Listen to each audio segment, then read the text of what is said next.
Assalamualaikum warahmatullahi wabarakatuh. Perkenalkan, nama saya Radela Ramadhani dari 11 MIPA 3. Di video kali ini saya akan menjelaskan secara singkat apa itu sistem saraf sensorik dan sistem saraf motorik pada sistem saraf tepi. Sebelumnya saya akan menjelaskan tentang sistem saraf tepi. Sistem saraf tepi tersusun dari semua saraf yang bercabang dari otak dan sumsum tulang belakang ke seluruh bagian tubuh manusia. Fungsi sistem saraf tepi ini memungkinkan sistem saraf pusat untuk berkomunikasi dengan bagian-bagian tubuh kamu. Sistem saraf tepi bekerja secara dua arah melalui saraf sensorik dan sistem saraf motorik. Berikut ini penjelasannya. Sistem saraf sensorik. Sistem saraf sensorik atau aferen adalah saraf yang menerima rangsangan dari lingkungan sekitar, yang bertugas untuk meneruskan informasi rangsangan yang didapatkan kepada otak. Informasi atau rangsangan tersebut berupa visual, rasa, atau aroma. Inilah mengapa saraf sensorik banyak ditemukan di indera penciuman dan indera perasa, seperti halnya hidung dan lidah. Lalu ada sistem saraf motorik. Saraf motorik atau eferen adalah saraf yang menerima perintah dari otak dan sumsum tulang belakang serta mengantarkan perintah tersebut ke organ tubuh manusia lainnya.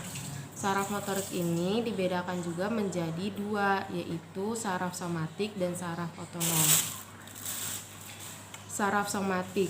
Saraf somatik itu bekerja secara sadar, seperti ketika kamu menggerakkan tangan untuk menyendokkan makanan atau mengambil tisu untuk mengelap keringat. Makanya saraf somatik ini biasanya ditemukan di otot rangka. Jadi bisa memerintahkan otot-otot tersebut untuk berkontraksi dan kamu pun bisa bergerak sesuai keinginan kamu. Lalu ada saraf otonom. Sebaliknya, saraf otonom bekerja secara tidak sadar. Saraf inilah yang mengontrol kontraksi paru-paru kamu agar tetap bernafas di setiap saat. Saraf otonom juga bertugas mengontrol sistem pencernaan kamu agar dapat mengolah makanan yang masuk. Maka dari itu, saraf otonom ini banyak ditemukan pada otot polos, seperti pada organ pencernaan, otot jantung, dan juga kelenjar. Karena memiliki fungsi yang berlawanan pada organ yang sama, saraf otonom ini dibagi menjadi dua, yaitu saraf simpatis dan juga saraf parasimpatis.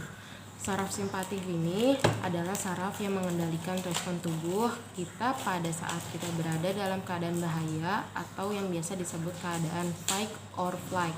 Misalnya, saat ada anjing yang mendadak muncul di dekat kamu, maka saraf simpatis akan mendorong kamu untuk bereaksi, entah bersiaga untuk melawan anjing tersebut atau yang disebut fight, atau lari menjauh dari anjing tersebut atau flight.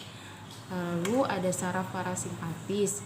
Saraf parasimpatis ini adalah saraf yang berfungsi untuk mengendalikan organ-organ tubuh manusia saat dalam fase istirahat. Karena fungsi saraf simpatis dan parasimpatis ini berbeda, lokasi pangkal sarafnya juga berbeda. Saraf simpatis berpangkal di sumsum tulang belakang atau medula spinalis di daerah dada sampai pinggang, sementara saraf parasimpatis berpangkal di medula oblongata yang lebih dekat dengan otak.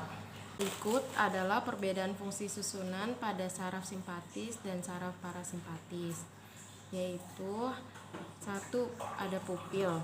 Simpatisnya itu melebarkan pupil, sedangkan parasimpatisnya menciutkan pupil. Kedua, ada jantung. Simpatisnya mempercepat denyut jantung, sedangkan parasimpatisnya memperlambat denyut jantung. Yang ketiga, ada bronki, yaitu simpatisnya melebarkan bronki, parasimpatisnya itu menciutkan bronki. Keempat, ada gastrointestinal. Simpatisnya itu menghambat peristaltik, sedangkan parasimpatisnya itu memperkuat peristaltik. Kelima, ada arteri muka dan jantung. Simpatisnya itu melebarkan arteri, parasimpatisnya itu menciutkan arteri. Yang keenam, ada pembuluh darah otot. Simpatisnya menciutkan, parasimpatisnya melebarkan. Yang ketujuh, ada kelenjar keringat. Simpatisnya itu sekresi keringat yang pekat, Parasimpatisnya itu sekresi keringat yang encer. Yang terakhir itu ada kelenjar ludah. Simpatisnya membentuk ludah menurun. Parasimpatisnya itu pembentuk ludah meninggi. Demikianlah sedikit penjelasan dari saya. Semoga dapat dimengerti dan bermanfaat. Kurang lebihnya mohon maaf. Wassalamualaikum warahmatullahi wabarakatuh.